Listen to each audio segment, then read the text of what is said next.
আড়ং যেমন কারিগরদের কম টাকা দিয়ে এক্সপ্লয়েট করে, কাচ্চি ভাই এক্সপ্লয়েট করা শুরু করলো কাস্টমারদের স্বাস্থ্যকে।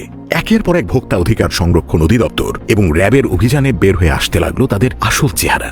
চলুন তাদের কয়েকটা আউটলেটের রিপোর্ট কার্ড দেখে আসি। ফরিদপুর ব্রাঞ্চ ভোক্তা অধিকারের অভিযানে দেখা যায় তারা কাচ্চিতে মানবদেহের জন্য মারাত্মক ক্ষতিকর রাসায়নিক এবং টেক্সটাইল গ্রেড লাল রং মেশাচ্ছে। হ্যাঁ, ঠিকই শুনেছেন, যে রং দিয়ে ফ্যাক্টরিতে সুতা বা কাপড় কালার করা হয়।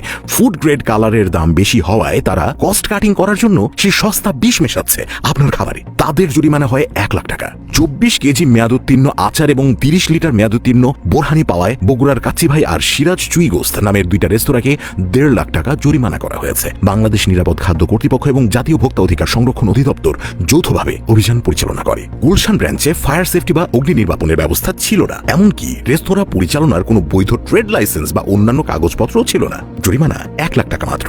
ব্রাহ্মণবাড়িয়া ব্রাঞ্চে চরম অস্বাস্থ্যকর পরিবেশে খাবার প্রস্তুত, কর্মীদের হাতে নেই গ্লাভস, ঘামে ভেজা শরীরে খাবার নাড়াচাড়া করা হচ্ছে। জরিমানা 30,000 টাকা।